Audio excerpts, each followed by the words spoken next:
In the past few months, we've seen how AI has taken the visual arts scene by storm. Furthermore, filmmakers are starting to integrate AI into their workflow, and today, that's exactly what we're doing.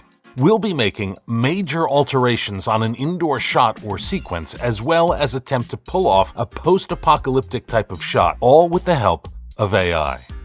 For the indoor shot or sequence, we'll go ahead and try to light the scene as adequately as possible. To help us with that, we'll be using the Anglerfish 130 and 60 BNA, and a bunch of other lights from Anglerfish. Normally we would choose the background first, but for this one, we'll light and shoot the subject first just to push the limits on how good and accurate generative fill can be. In short, we want to challenge generative fill and see if it can fix a background that doesn't fit the scene. We'll need 3 shots, one blank canvas of the background, one with the character, and one with the character in front of a blue screen. Once we have our shots, transfer the files to your editing device. Basically, what we need to do is first take your blank canvas, screen grab it, and open it in Photoshop. This is what we'll use to paint on our background using generative fill. Next, we'll type in our prompts, highlighting the parts that we want to change. It's amazing how much you can remove and change using this method without compromising the integrity of your intended mood and lighting. When you eventually get what you want, just put it back into Premiere Pro, insert your actor as the top layer, and key his background out. That's it. Quite the difference, right? This is great when sometimes all you need for your video is a shot or two on a very specific location. Unlike traditional chroma backdrops, you can actually have your background adjust to your lighting rather than lighting your subject according to your background. For the post-apocalyptic shot, we have a few things we need to make sure for this to work.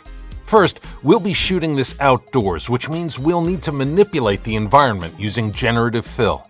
To make things simple, we need to make sure that, number 1, the shot needs to be static, so no camera movements, and number 2, our actors should not overlap the areas we want to modify. This is important since we want our actor to walk in a certain direction or path. What we plan to achieve here is a wide and long shot that we could use to establish the environment. So, this is the shot without our friendly neighborhood generative fill. Now, let me tell you, this shot is even more straightforward to edit than the previous one. All you gotta do is import your files to the editing software that you use, get a still from the final shot, and bring it over to Photoshop. Next, add elements that you want anywhere your actor's path does not overlap using generative fill. When you achieve all the elements that you want, just export that still and bring it over back to your video editing software. Now with your moving shot, mask over the area where your subject will walk on, and then blend the 2 shots or layers together. There you have it! What would have cost a couple $1,000s in production design or VFX, done with just a few clicks. AI has made quite a commotion all over the art community, and we still don't know for sure what its long-term effects will be, but in the meantime, we can certainly use it to our advantage. Make sure to like, subscribe, and let us know your thoughts about AI in the comments.